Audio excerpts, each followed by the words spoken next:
9장입니다. 로마서 9장.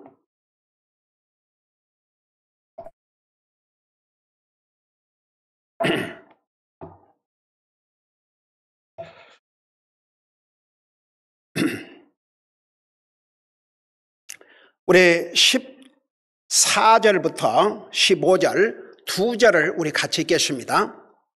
14절 15절입니다. 우리 같이 읽습니다. 시작. 그런즉 우리가 무슨 말을 하리요? 하나님께 불의가 있느냐? 결코 있을 수 없느니라. 그분께서 모세에게 이르시되 내가 긍휼을 베풀 자에게 긍휼을 베풀고 불쌍히 여길 자를 불쌍히 여기리라 하시나니 아멘. 앉으시 바랍니다. 자, 로마서 9장에는 참 중요한 교리들이 많이 나오는데 특별히 지금 하나님의 주권적인 선택에 대해서 우리가 배우고 있지 않습니까? 자, 하나님의 선택을 주권적인 선택이라고 이렇게 표현할 수 있는 것은 하나님의 선택은 절대 실수가 있을 수 없기 때문이에요. 우리 사람은 많은 선택을 하고 살아야 되는데 잘못된 선택을 하고 살 때도 얼마나 많이 있습니까? 근데 하나님의 선택에는 오류가 있을 수가 없습니다. 그래서 하나님의 선택을 주권적인 선택, 완전한 선택이라 이렇게 우리가 표현할 수가 있습니다. 자, 몇 가지 예를 들었죠.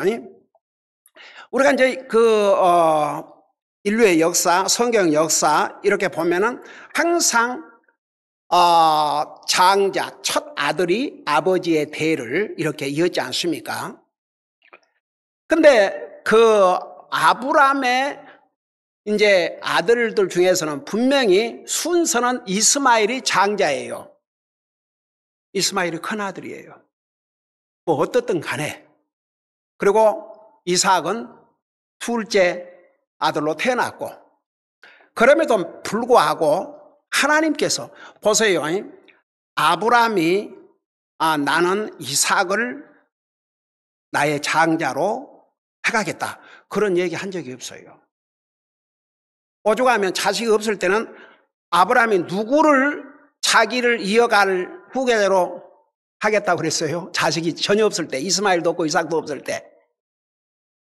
자기 집에서 태어난 종. 주여. 자기가 난 자식이 없으니까 자기 집안에서 태어난 종을, 그 신실한 종을 자기의 계승자로 하겠다. 그게 아브라함의 생각이었어요. 근데 이제 하나님께서는 분명히 내 자손을 하늘의 별과 바다의 모래같이 주실 것이라는데 이거 뭐 자식이 태어나질 않거든요. 급한 세라가 하나님께서 그렇게 하신 적이 없어요. 그래서 사람들은 이렇게 잘못된 선택을 하는 거예요. 사라의 이 잘못된 선택과 그 사라의 선택을 받아들였던 아브라함의 선택이, 그렇게 해서 낳은 이스마엘이, 한번 생각해봐요. 5천년 동안 아브라함은 지금으로부터 5천년 사람이에요. 그렇지? 우리 주님께서 오시기 전 2000년 전이니까. 이스마엘 후손, 그들이 누구예요? 아랍이에요. 이삭의 후손이요, 야곱의 후손들과 철천지 원수가 되어가고 있지 않습니까? 그래서 이런 그 사람의 선택, 잘못된 선택이 얼마나 오랫동안 불행한 결과를 가져온다는 거. 그래서 우리가 선택할 때 정말 기도 많이 하셔야 돼요.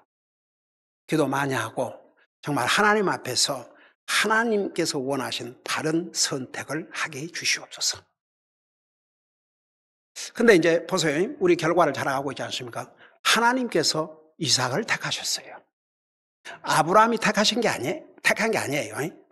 하나님께서 이삭을 택하셨어요. 여러분 보세요.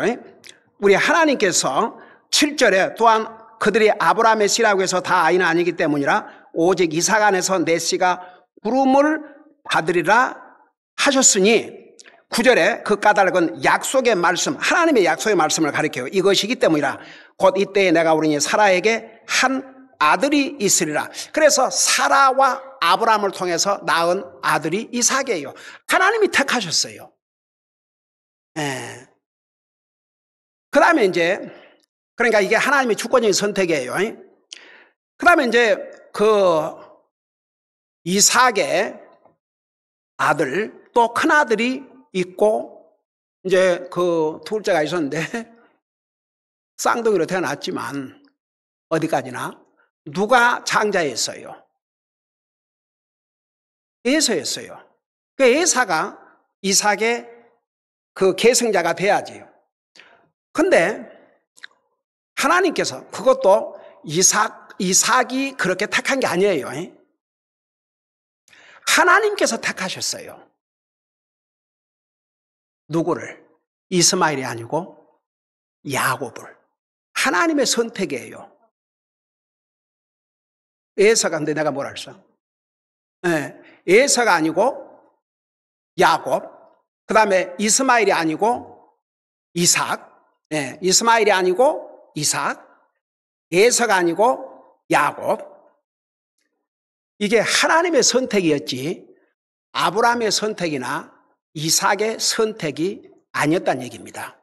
자, 이걸 생각하면서 자세하게 제가 지난번에 설명했죠. 왜 하나님께서 이삭을 택하시고 왜 하나님께서 야곱을 택하셨는지, 그러면서 잠깐 그 부분을 더 설명하고 세 번째에 하나님의 그 주권적인 선택에 대해서 우리 공부해요. 자, 여러분 보세요. 10절 보니까 이뿐 아니라 리브가도 한 사람 그 우리 조상 이삭으로 말미암아 수태하였는데 그 아이들이 아직 태어나지도 아니하고 무슨 선이나 악을 행하지도 아니하였을 때 선택에 따른 하나님의 목적이 행위로 말미암지 아니하고 오직 부르시는 분으로 말미암아 서게 하려 하사. 그러니까 보세요. 이거 자세하게 설명했어요, 지난주에. 그러니까 하나님이 택하셨어요. 하나님이 야곱을 택하셨지 이삭이 야곱을 택한 게 아니에요. 이삭은 솔직히 말해서 누구를 택하려고 그랬어요? 에서를 택하려고 그랬죠. 그래갖고 에서에게 맛있는 거 해와라. 내가 너를 축복하려 하노라. 그게 무슨 이삭의 계획이었냐 그러면 에서를 정식으로 자기의 계승자로 세우려고. 근데 이삭의 그 계획은 하나님의 계획과 맞지 않았어요. 하나님께서 결국은 야곱을 택하신 거죠. 그래서 12절 보세요. 그때에 그분께서 그녀에게 이르시되 형이 동생을 섬기려 하셨나니. 그러니까 동생이 형을 다스리는 위치에 있을 것이다. 근데 이것을 언제 알려주냐 그러면 아직 그 에서와 야곱이 태어나기 전에 에서 야곱의 어머니 리브가가 임신 중에 하나님께서 그 사실을 알려주셨습니다. 그러니까 이제 리브가가 야곱에게 들었거든요. 자기 남편 이삭이 큰아들 에서에게 오늘 사냥 고기를 해와서 내가 내가 좋아하는 음식으로 별미를 만들어라. 내가 너를 축복하라고 하노라. 그걸 들었거든요. 근데 만일에 남편 이삭이 그대로 하면 이건 하나님의 뜻이 안 맞는 거거든요. 리브가는 임신 중에 그 계시를 받았거든요. 우리 주님으로부터 직접. 형이 동생을 섬기겠다는 거. 그게 뭐예요? 바로 이삭의 계승자는 형 에서가 아니고 동생 야곱이라는 것을 아직 애를 놓기도 전에 임신 중에 리브가가 그 계시를 받았어요. 근데 이게 남편이 지금 이거 하나님 뜻과는 반대 잘못된 그걸 하려고 그러거든요.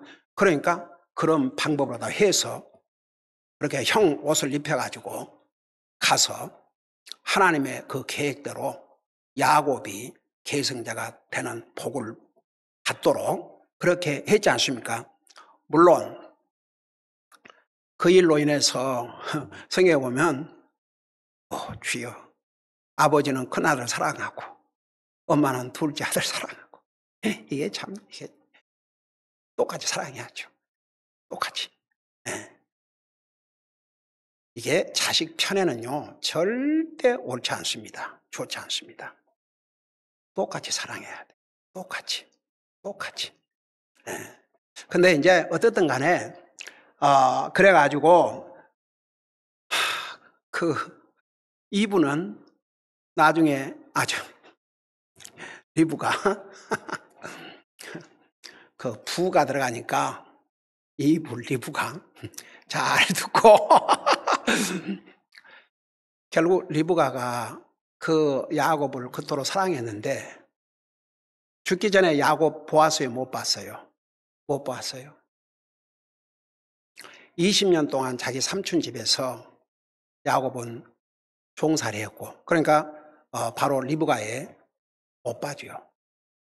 결국은 그 사랑하는 야곱이 고향 땅으로 돌아왔을 때 어머니는 이미 세상을 떠났지요. 이제 성경에 그런 내용까지 자세히 기록되어 있지 않지만 그 어머니 리브가가 세상을 떠나면서 얼마나 그 아들이 궁금했겠고, 뭐 지금 같은 세상이 아니지 않습니까? 어떻게 사는지 얼마나 그리워하다가 죽었겠습니까? 그리고 야곱이 돌아올 때 누구를 먼저 찾았겠습니까? 아무래도 엄마를 찾았겠죠. 그런 것까지 성경이 다 기록하면 이거 뭐 성경 우리가 이런 성경 가질 수는 있겠습니까? 여러분 그 요한복음에 보면은 만일 예수님께서 행하신 모든 것을 낱낱이 기록하면 이 세상이라도 둘 수 없을 것이라고 그랬으니까, 그러니까 이렇게 큰 성경이지만 이 성경에는 그냥 중요한 부분만, 꼭 우리가 알아야 될 그런 부분만 딱 기록해 주신 거예요. 사실은 이렇게 엄청난 부피인 것 같지만 그래도 우리가 마음만 먹으면 하루에 3장 4장씩 먹으면 1년 안에 신구약 성경을 다 읽을 수 있지 않습니까? 여러분 근데 그런 것 같아요. 이게 왜 하나님 말씀이냐? 여러분 아무리 세상에 재미있는 소설책을 10번 읽었다는 사람 본 적이 없어요.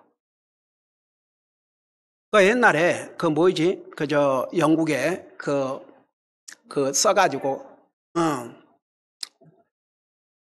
그거 처음에 나왔을 때 굉장도 안 했어요. 이 파란강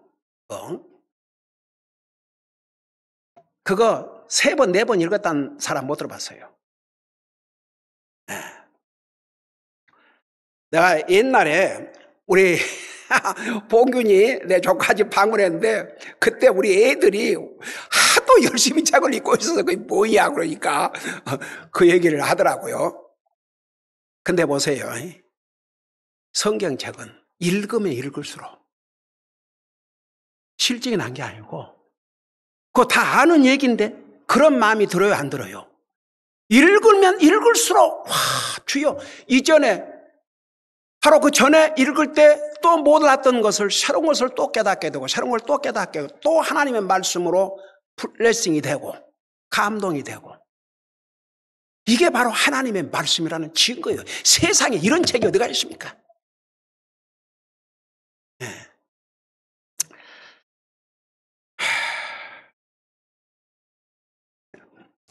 하도 많은 얘기를 중간에 하다 보니까 내가 뭔 얘기를 하다가 이렇게 하는 게 모르겠지만 여러분들은 잘 따라오세요. 그러니까 이제 야곱이 돌아오니까 어머님은 이미 세상을 떠났고 야곱이 너무너무 슬퍼서 며칠 동안 울었더라, 그런 내용은 없지요. 그런 내용까지 어떻게 다 기록합니까? 만약 그런 것까지 다 기록한다면 우리 성경 가질 수 없다니까. 너무 양이 많아갖고 어떻게 가질 수 있겠어요? 만일에 이렇게도 가질 수 없어가지고 만일 이렇게 했다면 그걸 어떻게 갖고 다니겠어요? 그러니까 우리 하나님께서 우리 인생이 캐리하고 다닐 수 있도록, 저는 우리 성도님들 아무리 지금은 이 여가 하나면 다 이 속에 해가지고 볼 수 있지만 이건 이거고 성경책 참 중요하거든요. 우리가 이걸 가지고 다닌다는 게 요즘 소위 대형 교회들 화면에다가 성경 구절 하나 딱 보여주고 그걸로 땡. 그래서 개인이 성경책을 읽는 것도, 교회 와서도 성경 한 번을 이룰 수 없는. 여러분 에버리지 심지어 교회 나간다고 한 사람들 성경 물어보세요. 미가서가 어디 있냐? 하박국 그러니까 옛날에 그게 뭐예요? 내가 전도 중에 그 하박국에 오면 더딜지라도 반드시 하나님께서 이루시라는 그 말씀이 있으니까 지금 그 뭐예요? 호박국이요? 기가 막혀서 호박국이라 그러십니까? 목사님 호박국 잡수고 싶으세요?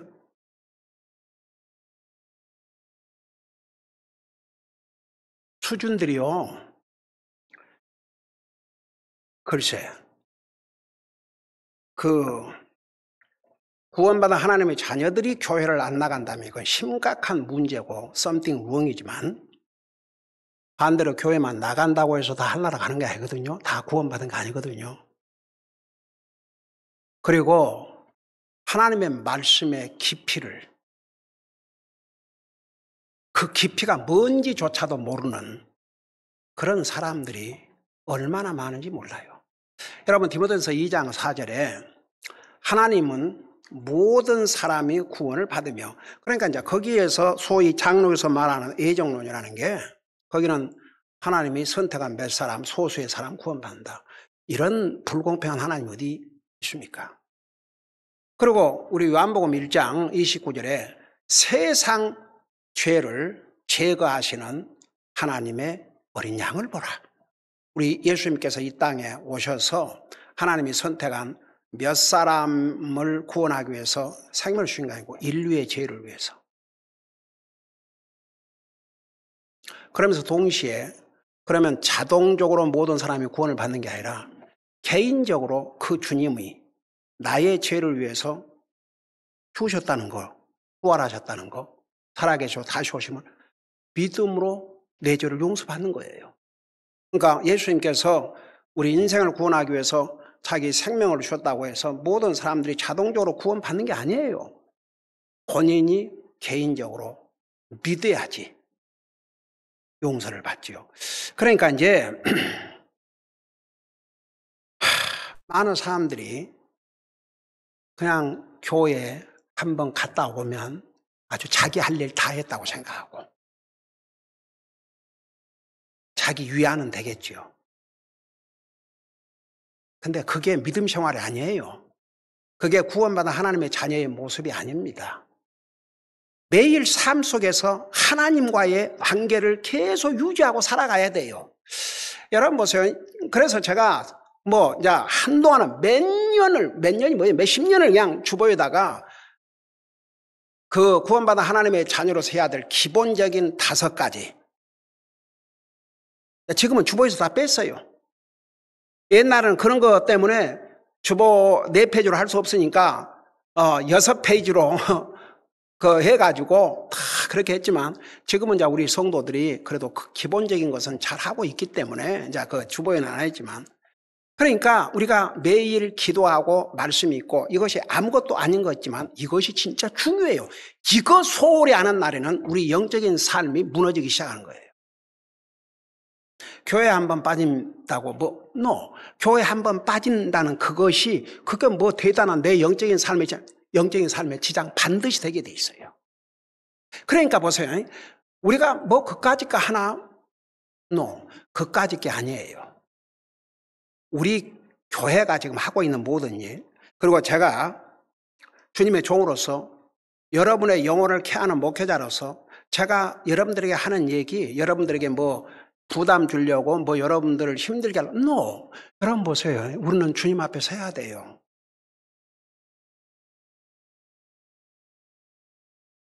정말 자식을 진실로 사랑하는 부모는요, 자식을 훈련하게 돼 있어요.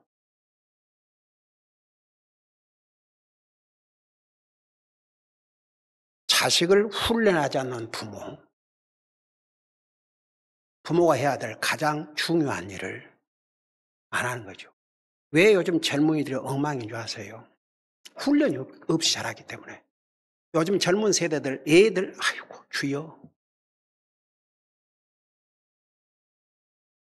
그러니까, 여러분, 오늘날 교회가 목사라 그러면서 강단에 서가지고 그냥 하나님 말씀 한번 성경 한 절 읽고 전해주는 것으로 그 다음에 성도들이 어떤 영적인 삶을 사는 데에 대해서는 그러니까 그냥 듣기 싫은 얘기, 원하지 않는 얘기 그런 거 해주려고 생각도 안 하죠. 근데 저는 끝까지 주님의 종으로서 가르칠 거 가르치고 잘못된 거 잘못된 것이라고 얘기해주고 이것은 최소한하고 살아야 된다. 이건 해주고 싶어요. 그게 결국은 주님의 종으로서 주님 앞에 바로 하는 것이죠. 제가 사람들에게 우리 목사님 좋은 목사입니다. 그 말 들으려고 주의 종 되는 게 아니에요. 사람한테 인정받고 세상이 저는 제가 복음을 깨닫고 구원받고 난 다음에 세상에 이런 이 복음을 알지도 못하고 그냥 자기 나름대로 믿는다고 다니고 그런 사람들이 얼마나 많이 있겠는가. 이거 가르쳐줘야 되겠다. 전해줘야 되겠다. 그 일념으로 지금까지 이제 38년째 목회 들어가요. 정말 옛날에 누가 30년 목회했다 그러면 와 30년 동안 그런데 어느새 여기까지 왔습니다. 네. 제가 38살 때 첫 목회를 시작을 했는데 지금 이제 75세로 가고 있고. 네. 여러분 보세요. 하나님의 선택에는 오류가 없어요. 근데 사람의 선택에는 많은 실수가 있게 되어 있습니다. 이런 믿음의 조상들도 보세요. 예를 들어서 아브라함이 그냥 그 집에서 태어난 종을 자기 계획을 세웠다고 생각해 보십시다. 아니면 이스마엘 하나님의 약속의 씨가 아니고 완전히 인간적인 결합을 통해서 나온 자식이에요. 그래서 이제 이삭에 대해서는 약속의 씨라는 점을 강조를 하고 있습니다. 근데 이제 에서 대신에 야곱을 선택하시면 제가 지난 주일날 11절까지 자세하게 설명했는데 여러분 12절을 잠깐 봐요. 12절 보니까 그때에 그분께서 그녀에게 이르시되 형이 동생을 섬기라 하셨나니 13절 이것은 기록된 바 야곱은 내가 사랑하되 에서는 미워하였느니라 함과 같으니라. 자, 이제 이 내용만 보면요. 사람들은요. 그러니까 믿음으로 성경을 읽지 않는 사람은요. 성경을 가지고 도리어 비난거리를 찾고 왜 자기는 하나님 안 믿어야 되겠다는 그런 논리예요. 옛날에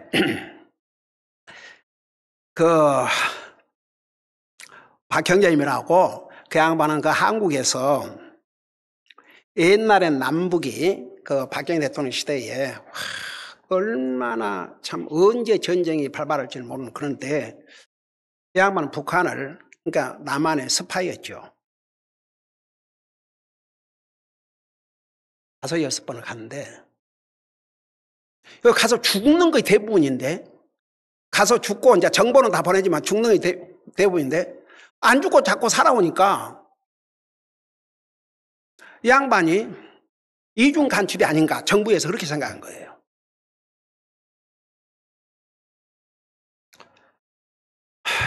그래가지고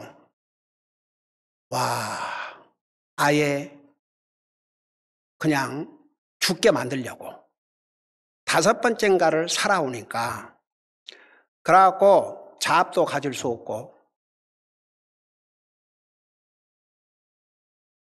한때는 피를 팔아가지고 양식을 사서 먹고 그래 한 번은 권총을 하나 구입해갖고 국방장관을 찾아갔대요. 나는 나라를 위해서 목숨을 걸었다. 그 양반이 한번 옷을 벗어갖고 보여주는데, 아이고야, 완전히 그 몸이 총을 얼마나 많이 맞았는지. 그래갖고 수술을 해가지고 완전히 온 몸이 흉터로 가득했었어요. 그걸 한번 보여주더라고요. 근데 이제 이 양반이 예수 믿는 사람이 아니었습니다. 근데 어떻게 해서, 이제 그 부인이 믿게 된다. 나중에 이제, 믿게 됐지만. 그래서 국방부 그 장관을 만나가지고, 이런 나를 국가가 이렇게 대접할 수 없다. 나 당신 죽이고, 나 죽겠다. 죽으라는 얘기지 않냐? 탁 권총 모아가지고 탁 장전하고 쏠라고 그러니까, 잠깐만. 그러고 결국은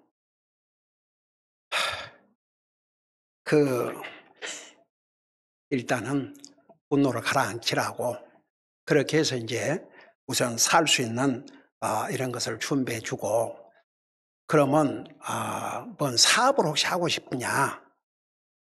근데 이 양반이 그건 하나님께서 주신 특별한 그런 눈이 있는 것 같아요. 이 한국 사람들 돈 좀 있으면 골동품, 그 골동품을 어이구야 주여 몇 천만 원 매각으로 주고 사요. 근데 그걸 사기 전에 꼭 감정을 한답니다.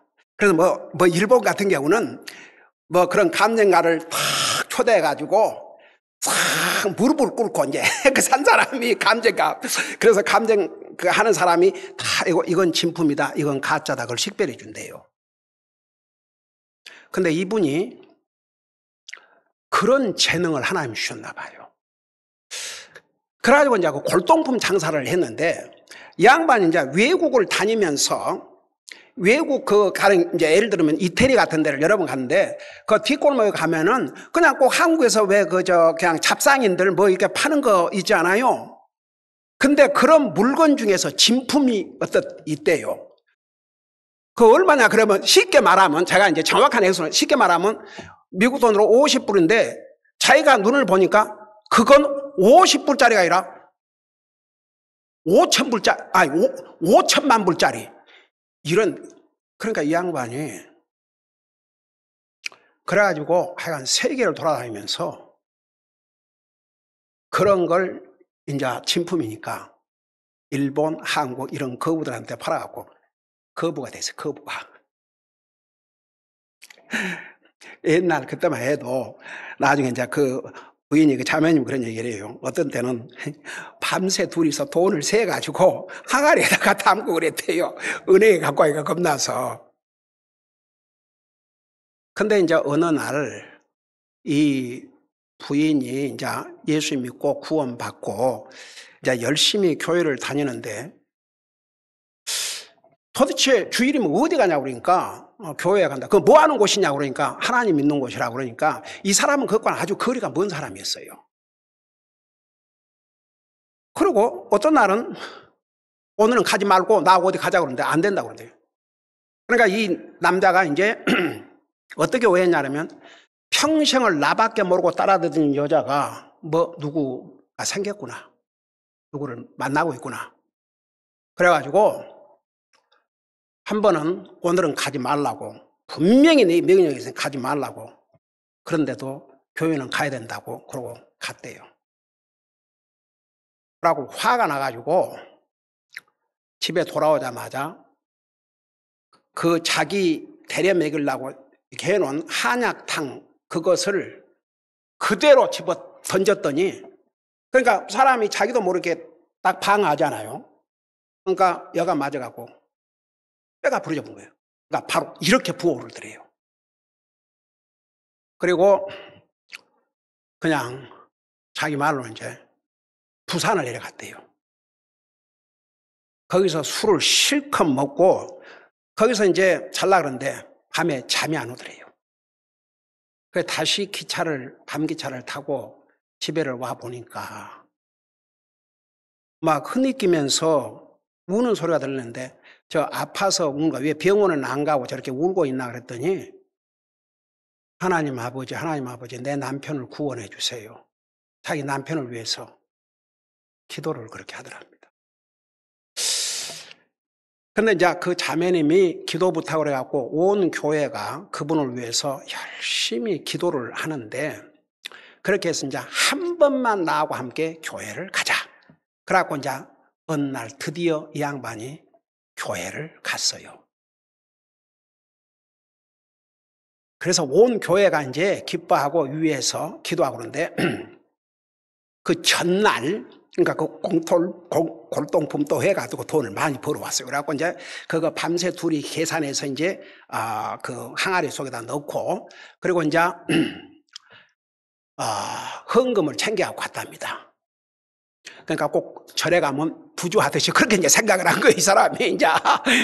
그리고 이제, 교회를 갔는데, 예배가, 이제 설교 마치고 나서 우리 같은 이런 교회, 이제 한국의 성서침례교회, 그 행당동이라고 성서침례교회를 이제 그 부인이 거기를 나갔는데, 이제 설교 끝나고 나니까 다 눈 감으라고 그러고, 오늘 이상 따르면 할락할 확신이 없는 사람 손 들으라고 그러니까, 그러니까 이제 그 자기 와이프가 손 들으라고 올로, 그러고 옆에 사람도 손 드시고 그러니까 손을 들었대요.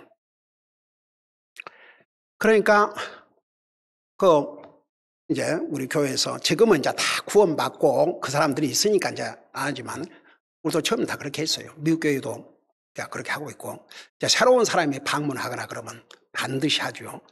근데 이제 앞으로 나오라고 그러니까, 안 나가죠. 그러니까 얼른 이제 밀어서 얼른 나가라고. 그래서 다 이러고 폼 잡고 이제 앞으로 걸어가니까, 이제 웬 형제님이 데리고 이제 뒤로 간 거예요. 그래서 이제 다 우리 기도하자고, 그러고 이제 찬송가를 부르는데, 갑자기 저 뒤로 들어갔던 문이 벼락처럼 열리면서 이 양반이 뭐 나더러 죄인이라고?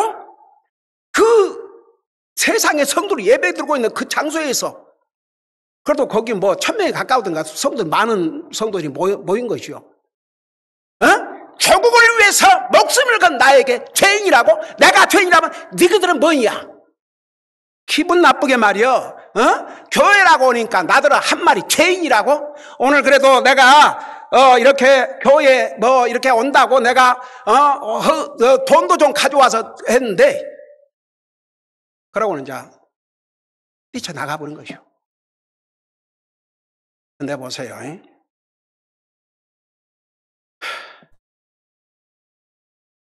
결국은 그 사람이 정말 왜 자기가 죄인이라는 깨닫게 된 것이요. 그래갖고 나중에 이제 구원받고,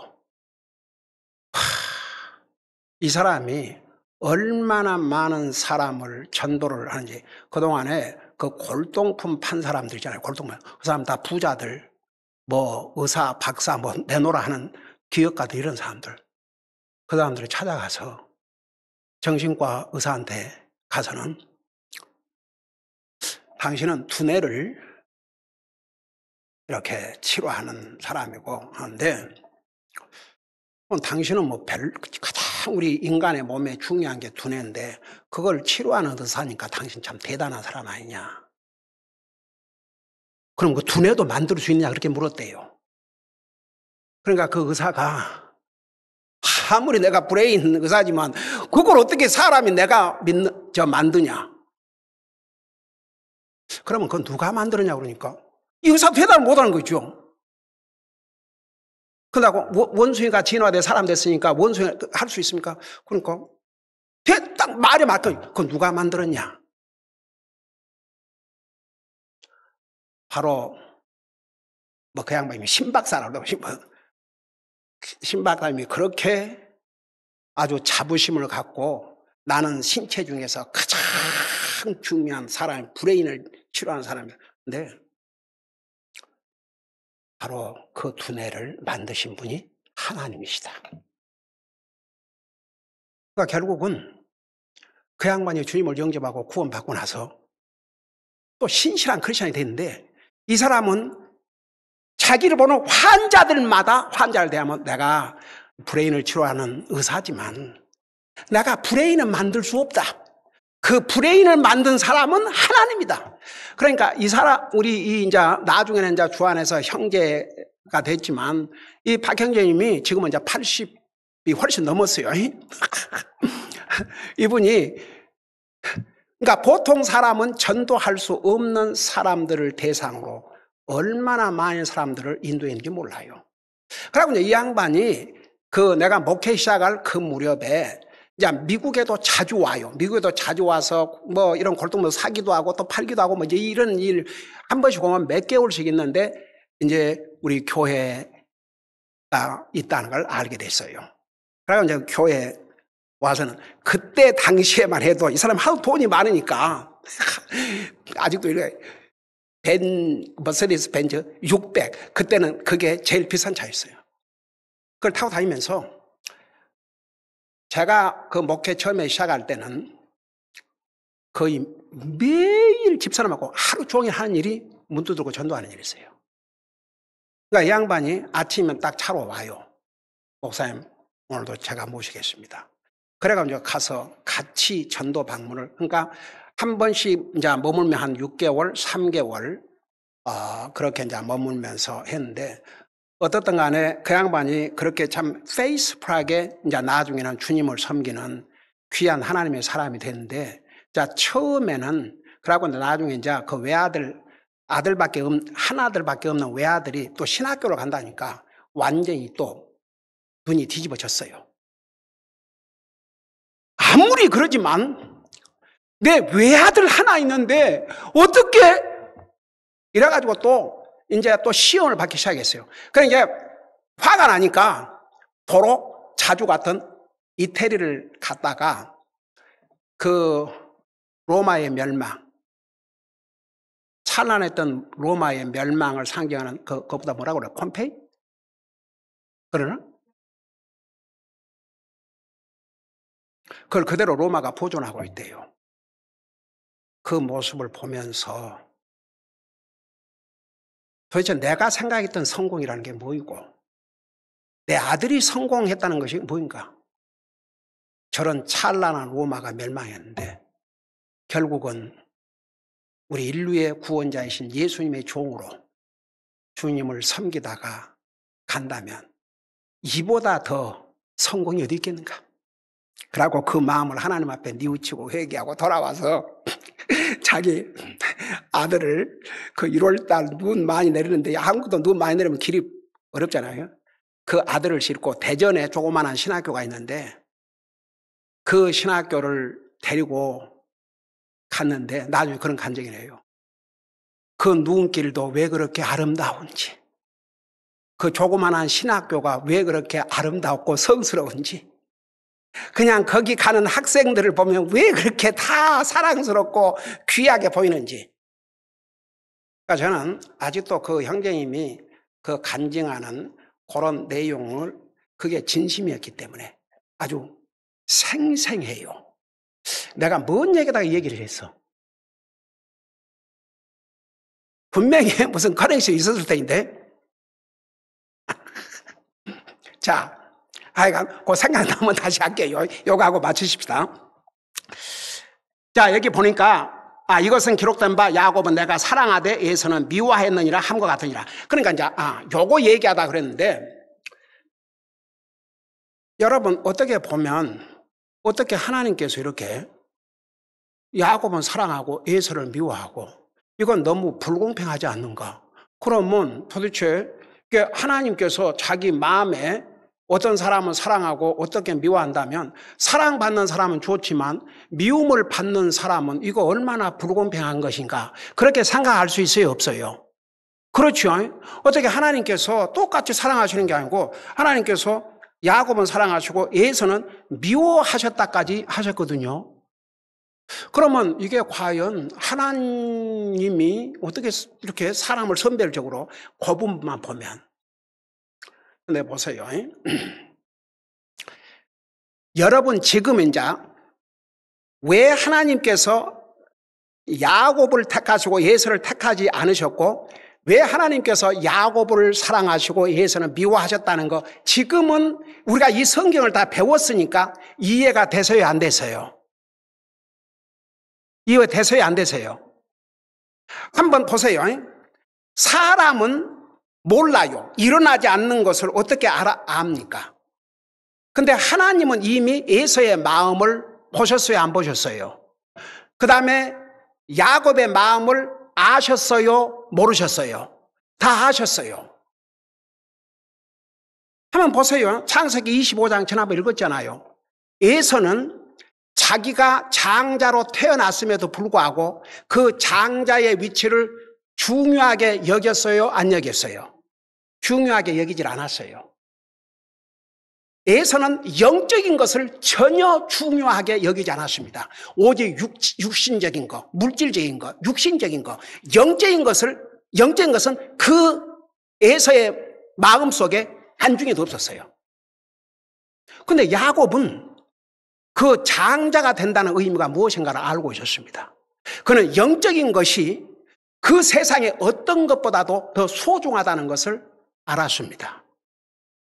그러니까 우리 사람은 저 사람이 어떤 사람인가를 알려면 많은 것을 경험해보고 해야 알 수 있는데 하나님은 그럴 필요가 없거든요. 이미 하나님은 여러분 보세요. 뭐 다른 말 할 것 없이 예수님을 배반한 가룟 유다 많은 사람도 아닌 12명 중에 한 사람으로 예수님이 기회를 주셨지만 근데 그는 예수님을 도리어 팔아먹었어요. 제가 언젠가는 제가 그 설교를 한번 하려고 그래요. 예수님의 그 선택이 잘못된 선택인가? 그러니까 보세요. 여기서도 하나님께서는 이미 보고 계셨어요. 그러니까 사람의 마음, 그러니까 우리가 요 한 가지 해야 될 것은 여러분 우리 마음을 누가 컨트롤해요? 여러분 마음 누가 컨트롤해요? 왜 그 대답이 어려워요? 여러분 마음 누가 컨트롤해요? 여러분 하고 살잖아요. 왜 그 간단한 대답을 해요? 여러분 마음을 누가 컨트롤하고 사세요? 여러분 하고 사시잖아요. 여러분이 좋게 마음을 먹을 수도 있고 나쁘게 마음을 먹을 수도 있고 누가 그거 해요? 하나님께서 그렇게 하라고 그래요? 아니면 여러분이 그렇게 하셔요? 근데 그걸 하나님은 미리 아셔요? 모르셔요? 하나님 미리 아셔요. 여러분이 어떤 마음의 자세를 가질지 하나님은 아셔요. 근데 여러분이 어떤 마음의 자세를 갖느냐? 여러분이 결정하고 살아요. 그래서 우리 마음을 잘 다스리고 살라고 그랬어요. 내 마음을 다스리라. 생명의 근원이 이에서 남이니라. 잠언 4장에서. 여러분 우리의 마음을 잘 살펴보고 살아야 됩니다. 나는 하나님 앞에 바른 마음 자세를 갖고 있는가? 바른 마음의 자세로 하나님 말씀을 듣는가? 바른 마음의 자세로 하나님을 예배하는가? 나는 항상 바른 마음의 자세를 가지려고 노력하는가? 왜냐하면 하나님은 다 보고 계시거든요. 사람은 자기의 마음을 감추고 살지만 다 나타나게 돼 있어요. 어디서 나타나요. 그래서 사람도 알게 돼 있어요. 하물며 하나님 모르시겠습니까? 다 아셔요. 에사가 하는 꼬라지를 보세요. 미리 하시니까 하나님이 사랑하실 수 없는 행동을 했지 않습니까? 그는 영적인 것에 전혀 관심이 없었습니다. 하다못해 이삭의 장자가 된다는 것은 그 후손을 통해서 인류의 메시아 예수님께서 오시는 것인데 그런 거 상관 안 했어요. 근데 야곱은 그게 굉장히 중요했어요. 그로 말미암아 엄청난 대가를 치루었지만 그는 그걸 더 소중히 여겼거든요. 과연 하나님 보실 때 야곱은 사랑하고 에서는 미워할 수밖에 없는 그 짓을 본인들이 하고 있었어요. 하나님의 잘못이 아니에요. 본인들이 하고 있었어요. 그러니까 보세요. 우리가 어떤 마음을 가지고 사느냐 우리가 정하는데 우리가 잘못된 마음을 가지고 살면 하나님께서 그거 하셔요. 절대 자기에게 복이 되지 않습니다. 그래서 우리는 항상 하나님의 자녀로서 좋은 마음, 하나님을 향해서 다른 사람을 향해서 좋은 마음을 가지고 살아야 그게 하나님 앞에도 옳은 자세고 자신에게도 결국은 복이 됩니다. 기도하십니다. 우리 아버지 하나님, 하나님의 선택은 오류가 있을 수 없고 불의함이 있을 수 없지만 우리 사람의 선택은 잘못할 때가 많이 있다는 거 우리 잊지 말게 하시고, 우리가 어떤 선택과 결정을 할 때 항상 주님의 도움을 간구하고 항상 우리가 바른 마음의 자세를 가지고 주님의 도움을 구할 수 있는 그런 정말 삶을 삶으로 하나님 보실 때 사랑받을 만한 그런 마음의 자세를 가지고 살게 해주시고, 영적인 것이 어떤 육신적인 것보다 더 소중하다는 것을 우리가 잊지 말고 항상 영적인 면을 우선주로 하고 사는 우리 모두가 되게 하여 주시옵소서. 감사합니다. 사랑합니다. 예수님 이름으로 감사 기도드리옵나이다. 아멘.